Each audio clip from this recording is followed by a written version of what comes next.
السلام علیکم ورحمۃ اللہ وبرکاتہ۔ بسم اللہ والصلاۃ والسلام علی رسول اللہ الحمدللہ رب العالمین۔ جی تو آج آپ کے ساتھ ایک اور لفظ کے ساتھ حاضر ہوں۔ اس سے پہلے ہم نے دو ٹاپکس میں، دو چھوٹے ویڈیو کلپس میں استطاعوا ومستطاعوا ومستطاعوا دیکھا، پھر ہم نے لم تستطع ولم تستطع دیکھا۔ یہ دونوں کو ہم نے اس پر غور کیا، اور آج ہمارے سامنے ہمارے ساتھ جو لفظ ہے، جو ہمارے سامنے لفظ ہے، وہ ہے تنزل۔ نون زا لام مادہ ہے، باب تفعل سے استعمال ہوتا ہے۔ تنزل یتنزل، باب تفعل سے فعل مضارع کا صیغہ یتنزل تتنزل۔ اب آپ قرآن مجید میں دیکھتے ہیں کہ فعل مضارع میں جا کر ایک تا جو ہے وہ ڈراپ کر دی جاتی ہے، یعنی تتنزل ہونا تھا تو تنزل آ رہا ہے وہاں پر، تو ہم دیکھیں گے، اور کہیں پر اس کو برقرار رکھا گیا ہے، کہیں پر ڈراپ رکھا گیا ہے۔ تو علماء کرام نے ہمارے لیے اس میں سے کیا نکالا؟ پہلے دیکھیں گے، ڈیفرنٹ آیات ہیں اور مختلف جگہ پر آیا ہے، بہت زیادہ نہیں ہے قرآن مجید میں، قرآن میرا خیال ہے کہ 6 یا 5 آیات میں اس طرح سے ہے، تو ہم اس کو دیکھیں گے۔ ٹوٹلی شاید 12 یا 14 آیات میں یہ صیغہ اس طرح سے استعمال ہو رہا ہے، تو ان میں سے چند ہے جن میں ایک ہی آیت ہے تو وہ کسی اور میننگ میں ہے، دوسری آیت ہے تو وہ کسی اور میننگ میں ہے۔ تو پہلے ہمارے سامنے سورہ فصلت کی آیت ہے، اور دوسری ہے سورۃ القدر کی۔ دونوں میں نون زا لام باب تفاعل سے استعمال ہوا ہے، دونوں میں فرشتوں کا معاملہ ہے۔ پہلی آیت مبارکہ میں دیکھیں کہ ثم استقاموا تتنزل علیہم الملائکۃ، تتنزل علیہم الملائکۃ۔ دوسری آیت ہے تنزل الملائکۃ والروح فیہا، یہاں پر بھی ملائکہ، یعنی جو فعل کا فاعل ہے وہ ملائکہ ہے، جبکہ پہلی آیت میں بھی ملائکہ فاعل ہے۔ ایک میں تتنزل ہے، تا پوری آ رہی ہے، دوسرے میں تا ڈراپ کر دی گئی ہے، تنزل ہے۔ یہ کیا ہے؟ دیکھیں، بات وہی ہے جو میں آپ کو پہلے بھی بتا چکا ہوں، لیکن اب تھوڑا سا اس کو سمجھنے کی بات ہے۔ فرشتوں کا جو نزول ہے اس دنیا میں، اس کے بارے میں بات ہو رہی۔ تتنزل علیہم، یعنی جو لوگ فوت ہوتے ہیں، جو لوگ فوت ہو رہے ہوتے ہیں، انہیں فرشتے خوشخبری دیتے ہیں آ کر، یعنی ثم استقاموا تتنزل علیہم، یعنی جنہوں نے استقامت اختیار کی، دنیا میں مشکلات اٹھائیں، تو جب ان کی وفات کا وقت آتا ہے تو فرشتے ان کے پاس آتے ہیں، تو کیا کرتے ہیں؟ تتنزل علیہم الملائکہ، تو آگے کیا کہتے ہیں؟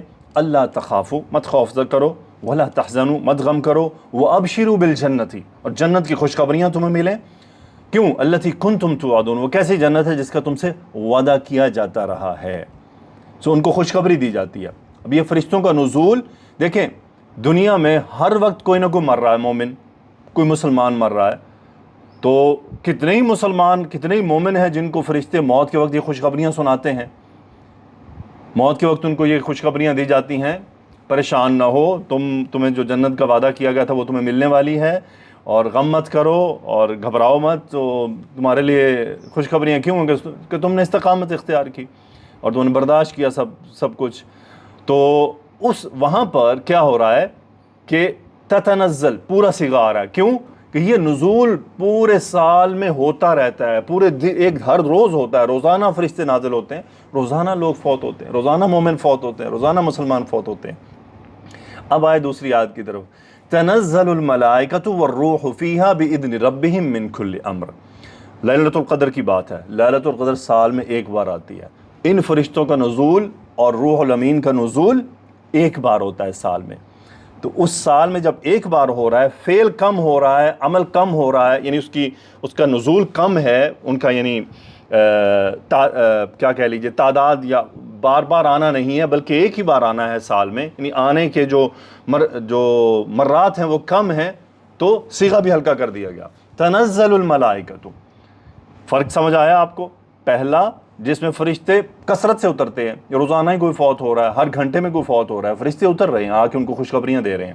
لیکن لیلۃ القدر میں فرشتوں کا اترنا سال میں ایک بار ہے، اس لیے وہاں پر صیغہ ہلکا آ رہا ہے۔ اللہ عالم بالصواب، یہ جو علماء ایکسپٹ کرتے ہیں۔ دوسری آیت ہے سورۃ الطلاق کی آیت ہے، اللہ الذی خلق 7 سماوات ومن الارض مثلہن یتنزل الامر بینہن، یہ اللہ تعالیٰ جس نے 7 سماوات، 7 آسمانوں کو پیدا کیا، ومن الارض مثلہن، اور زمین بھی اسی طرح کی، یعنی اس آیت سے علماء نے یہ لیا ہے کہ زمینیں بھی 7 ہیں، اللہ عالم بالصواب۔ کیونکہ حدیث میں اردین بھی لفظ آتا ہے، تو یعنی زمینیں اور بھی ہیں، ہمارے علم میں نہیں ہے، اللہ ہی جانتا ہے، اللہ کے علم میں وہاں کا معاملہ کیا ہے۔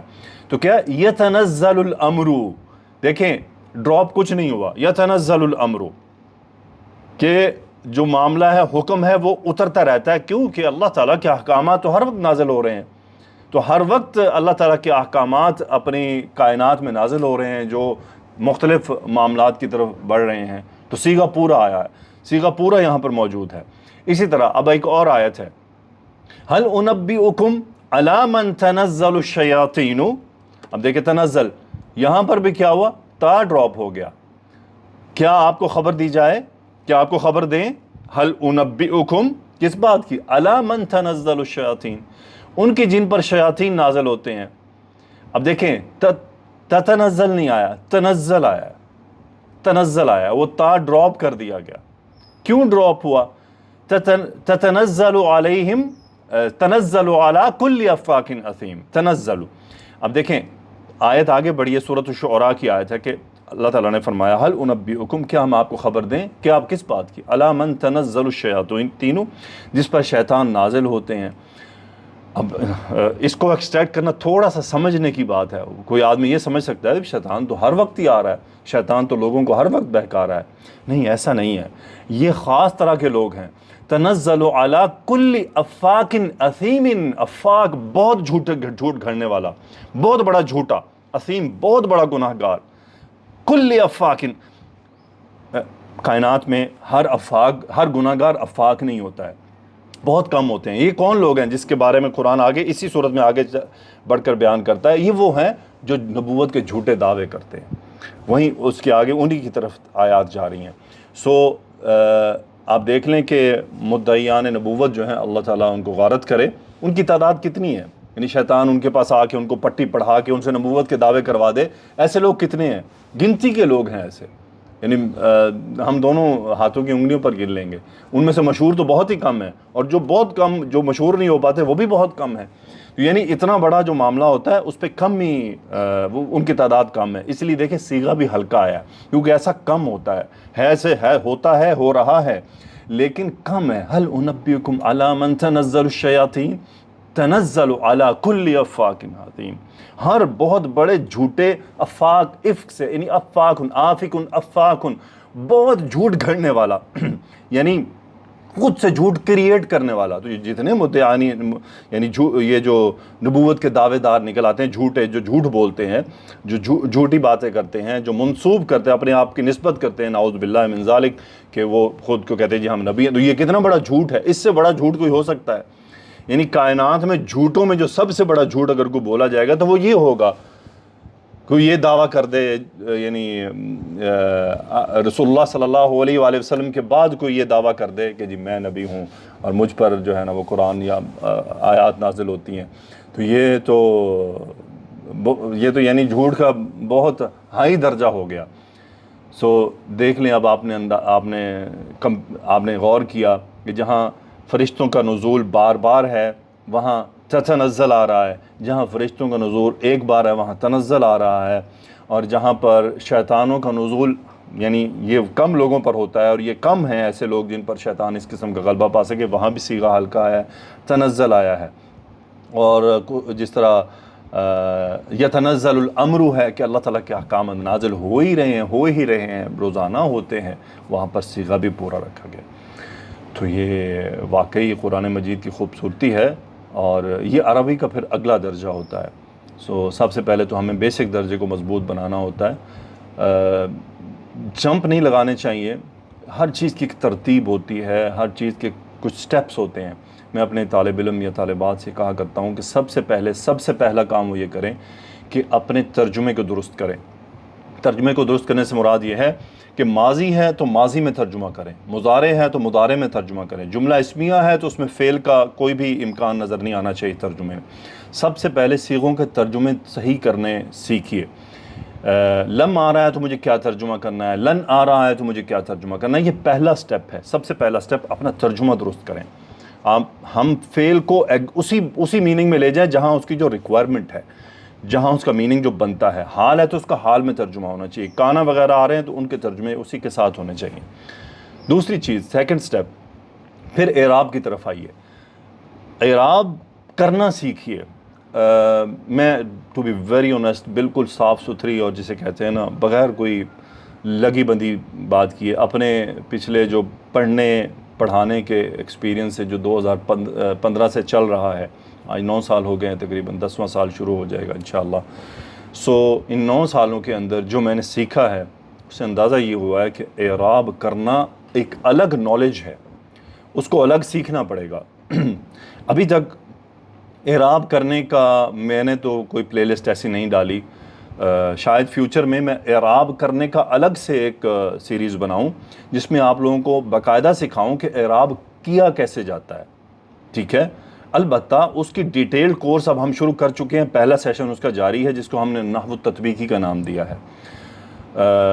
اس میں بھی ابھی میں ان کو پروسیس سکھا رہا ہوں بچیوں کو، لیکن پراپر جسے کہتے ہیں نا اعراب کو پورے ایک ٹاپک میں لے کر آنا، کیونکہ جب وہ بچیاں وہ پورا سسٹم سیکھ جائیں گی پھر فائنلی میں ان کو سکھاؤں گا کہ آئیے اب ہم آپ کو بتاتے ہیں، اب ہم سیکھتے ہیں بلکہ میں بھی آپ کے ساتھ، کہ اعراب کو بریک ڈاؤن کیسے کیا جاتا ہے.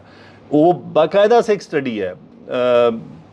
گرامر کرنے کے بعد ہلکا پھلکا تو معاملہ چل جاتا ہے، لیکن اگر آپ سٹینڈرڈ کی بات کریں نا کہ معیار کے اوپر، جو عربک دیکھیں ہر لینگویج کا ایک معیار ہے، انگلش ہو، اردو ہو، عربک ہو، دنیا کی کوئی بھی زبان ہے، اس کا اپنا ایک معیار ہے. ہم اس کو اپنی زبان میں آسانی کے لیے کسی حد تک تو لا سکتے ہیں، لیکن اس کے بعد اس کی حد ختم ہو جاتی ہے. پھر ہمیں لازمی طور پر اس کو اسی سٹینڈرڈ پر کرنا ہوتا ہے جس پر وہ ہوتی ہے. کیونکہ اگر آپ آگے بڑھیں گے اور آپ آگے کتابیں پڑھیں گے یا آپ کا شوق پڑے گا تو پھر وہاں چل کر آپ کو سب کچھ سٹینڈرڈ ملے گا. اور اگر وہ سٹینڈرڈ ہم نہیں جانتے، ہمارے نالج میں نہیں، ہمارے علم میں نہیں، ہمارے فہم میں نہیں ہے، تو وہاں ہمیں مشکل پیش آئے گی، ہم ان ٹرمینالوجیز کو سمجھ نہیں پائیں گے. تو اللہ سبحانہ و تعالیٰ سے دعا ہے کہ مجھے آپ کو ہمیں زندگی بھر سیکھنے کی توفیق عطا فرمائے، اور ہمیں ہمیشہ طالب علمی کے درجے پر رکھے، اور ہمیں ہمیشہ ایسے خیال سے بچائے کہ ہم یہ سوچ لیں کہ ہمیں سب کچھ آ گیا ہے، یا ہم بہت بڑے استاد بن گئے ہیں، یا ہم بہت بڑے ماہر بن گئے ہیں. اللہ تعالیٰ ایسی سوچ سے بچائے. اللہم انی اعوذ بک من الشہرۃ والسمعۃ والریاء. اللہم زدنا علما، اللہم زدنا علما، اللہم انا نسألک علما نافعا رزقا طیبا وعملا متقبلا. اللہم صل وسلم علی نبینا محمد. آمین رب العالمین. السلام علیکم ورحمۃ اللہ وبرکاتہ.